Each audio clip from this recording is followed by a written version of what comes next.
Hello everyone, welcome back. Today I'll be covering open fractures of the lower limbs. I'm doing a simplified version. I'm covering the definition of open fracture, classification of open fracture, commonly used is Gustillo Anderson, immediate management, what is ATLS, the complication, acute, and delayed. I hope it helps. Now let's get started. Definition of open fracture. It is an injury where the fractured bone and/or fracture hematoma are exposed to the external environment. The skin wound may lie at the site distant to the fracture and not directly over it. Therefore, any fracture that has concomitant wound should be considered open until proven otherwise.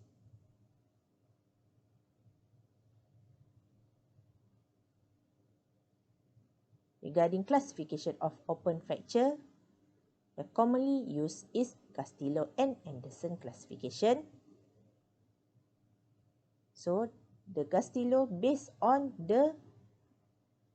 whether it's a clean wound or dirty, the wound size, whether the fracture pattern, whether simple, moderate or comminuted, and whether the energy that involved causing the fracture. So this figure illustrates the Gustillo and Anderson. For type 1, clean wound less than 1 cm in diameter with simple fracture pattern and no skin crushing. Type 2, a laceration more than 1 cm and less than 10 cm without significant soft tissue crushing. The wound bed may appear moderately contaminated. Type 3, severely contaminated with an open segmental fracture or single fracture with extensive soft tissue injury more than 10 cm. Type 3 can be divided into Type 3A. There's an adequate soft tissue coverage of the fracture despite the high energy trauma. Type 3B, inadequate soft tissue coverage with periosseous stripping that need flap for wound coverage. And Type C, open fracture that is associated with vascular injury that requires repair.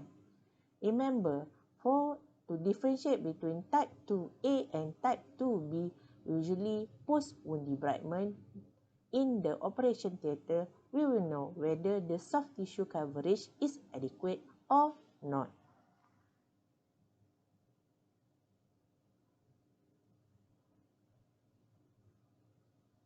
So what is the use of this classification? Apart from easier communication between the health practitioner, the grades of soft tissue injury correlates with infection and fracture healing. This table illustrates the grading and the infection and fracture healing rate by weeks and the amputation rate. For grade 1, the infection rate around 0 to 2%, type 2 2 to 7%, type 3A 10 to 25%, type 3B 10 to 50%, and type 3C around 25 to 50% of infection rate. Is getting higher throughout the increasing of the grading. Fracture healings by weeks. In grade 1, usually 21 to 28 weeks. In type 2, 28 to 30 weeks. In type 3A, 30 weeks to 35 weeks. Type 3B, 30 weeks to 35 weeks and more. And type 3C, if the limb survives, the fracture will heal, taking a longer time.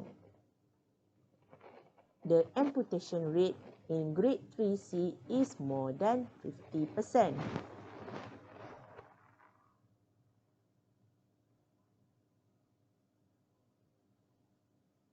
Regarding the management,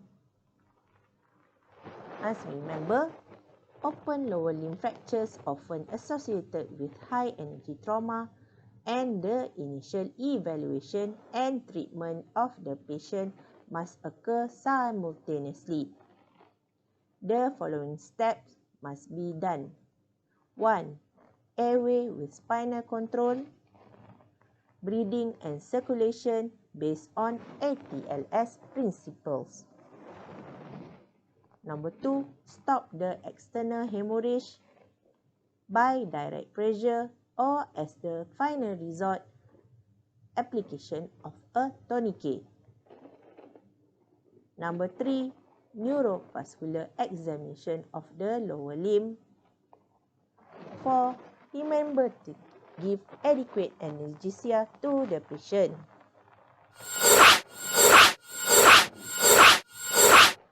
Number 5, straighten and align the limb.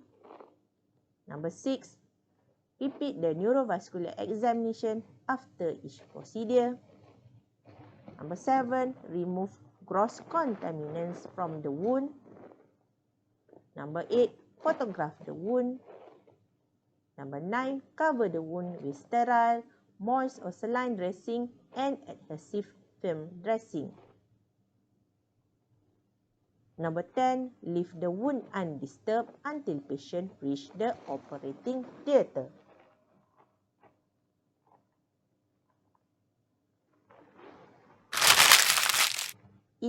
Spleen the fracture if not done pre-hospitally. 12, repeat neurovascular examination. Number 13, intravenous antibiotics, co-amoxicillin 1.2 gram or cefuroxime 1.5 gram every 8 hourly or clindamycin 600 mg if the patient is allergic to penicillin. Number 14, check the tetanus status and administer prophylaxis if required. Number 15, the X-ray have 2 orthogonal views, 2 joints. Repeating neurovascular examination after each intervention and record it.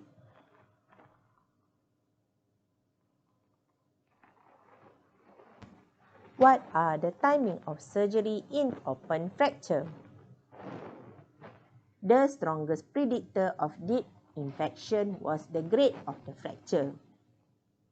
The most important factor in reducing infection was the timing of administration of broad-spectrum antibiotics. Administration of antibiotic less than 3 hours significantly reduced the risk of infection more than 50%.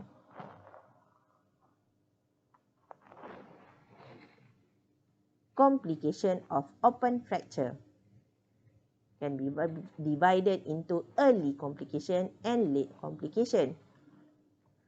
For early complication, including hypovolemic shock secondary to bleeding or fracture, compartment syndrome, especially in grade 1 fracture, vascular injury, nerve injury, sepsis secondary to dirty wound causing infection, gas gangrene.